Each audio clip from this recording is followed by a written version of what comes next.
Hello friends, வாங்க இன்னைக்கு Thoothukudi famous நம்ம முந்திரி கொத்து ரெடி பண்ணலாம். அதுக்கு நான் ஒரு கப் அளவுக்கு பச்சை பயிறு எடுத்துருக்கேன். இதை அப்படியே ஒரு ஃபேனில் கொட்டி வறுத்து எடுத்துக்கலாம். கொஞ்சம் அடிகனமான ஃபேன் எடுத்துக்கோங்க. நீங்கள் கடாய் இருந்தாலும் அதில் வச்சு வறுத்துக்கலாம். நல்லா இது கலர் சேஞ்ச் ஆகுற அளவுக்கு வறுத்துக்கோங்க. பாருங்க, இந்த அளவுக்கு நிறம் மாற அளவுக்கு வறுத்தாச்சு. இதை வேற ஒரு பிளேட்டுக்கு ட்ரான்ஸ்ஃபர் பண்ணியாச்சு. இப்போ அதே பேன்ல ஒரு ஸ்பூன் அளவுக்கு எள்ளு சேர்த்துக்கலாம். நான் கருப்பு எள்ளு சேர்த்துருக்கேன். நீங்க வெள்ளை எள்ளு இருந்தாலும் அதையும் சேர்த்து செய்யுங்க, டேஸ்ட் நல்லாவே இருக்கும். எள்ளு நல்லா வெடிச்சதும் ஒரு கப் அளவுக்கு இதுலயே தேங்காய் திருக்கல் சேர்த்துக்கலாம். சேர்த்து அதையும் சேர்த்து நல்லா வறுத்து எடுத்துக்கலாம்.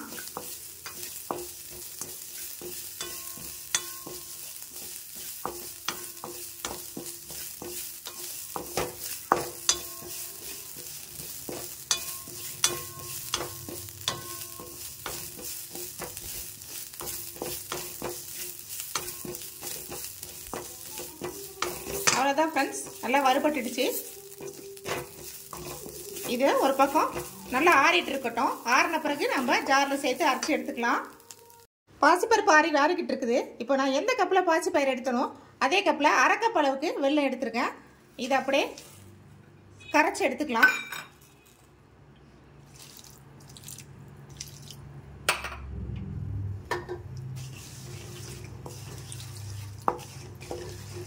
ஒரு 3/4 கப் அளவுக்கு தண்ணி சேர்த்துக்கோங்க. சேர்த்து இது நல்லா கரைச்சிக்கலாம். கரைச்சி வடிகட்டிக்கலாம். பச்சைப்பயிறு நல்லா ஆறிடுச்சு. இது ஜாரில் சேர்த்துட்டேன். இதோட ஒரு 3 ஏலக்காய் சேர்த்து இதை கொரகொரப்பாக அரைச்சி எடுத்துக்கலாம். கொரகொரப்பாக அரைச்சி எடுத்துகிட்டு வந்துட்டேன். இதோட நம்ம வறுத்த எள்ளு தேங்காய் இதை சேர்த்துக்கலாம். சேர்த்துட்டு நம்ம கரைச்சல வெல்லம் அதை சேர்த்துக்கலாம். சேர்த்து கொஞ்சம் கொஞ்சமாக மிக்ஸ் பண்ணி இதை சின்ன சின்ன உருண்டைகளாக பிடிச்சி எடுத்துக்கலாம். உருண்டைகள் பிடிச்சாச்சு. இப்போ மேல் கோட்டிங் மாவு ரெடி பண்ணிக்கலாம். அதுக்கு ஒரு பாத்திரத்தில் ஒரு கப் அளவுக்கு மைதா சேர்த்துக்கலாம். ஒரு 1/4 கப் அரிசி மாவு சேர்த்துக்கலாம். இதோட ஒரு அரை ஸ்பூன் அளவுக்கு உப்பு சேர்த்துக்கலாம். ஒரு 1/4 ஸ்பூன் மஞ்சள் தூள் சேர்த்துக்கலாம். கொஞ்சம் கொஞ்சமாக தண்ணி சேர்த்து பஜ்ஜி மாவு பதத்துக்கு மிக்ஸ் பண்ணிக்கலாம். முந்திரி கொத்து பொரிக்கிறதுக்கு ஸ்டவ் ஆன் பண்ணி ஒரு கடாயை வச்சு எண்ணெய் காய வச்சிருக்கேன். எண்ணெய் நல்லா சுட்டுட்டு இருக்குது. இப்போ மாவும் நல்லா மிக்ஸ் பண்ணிட்டேன். இப்போ இந்த மாதிரி 3 உருண்டைகளாக எடுத்து ஜாயின் பண்ணி இந்த மாவில் இப்படி டிப் பண்ணி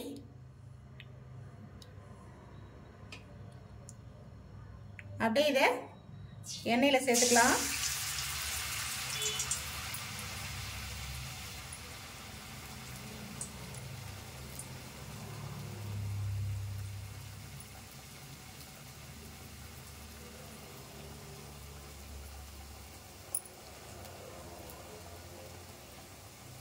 பாருங்க, அடுத்து ஒரு பேட்சும் போடுற பாருங்க. இதே மாதிரி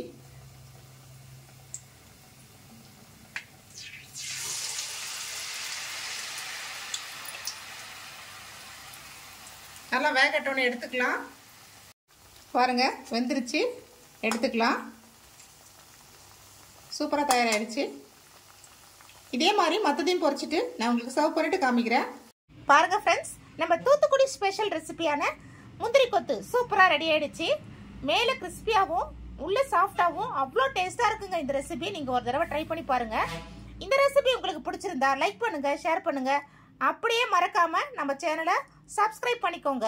தேங்க்யூ ஃப்ரெண்ட்ஸ்.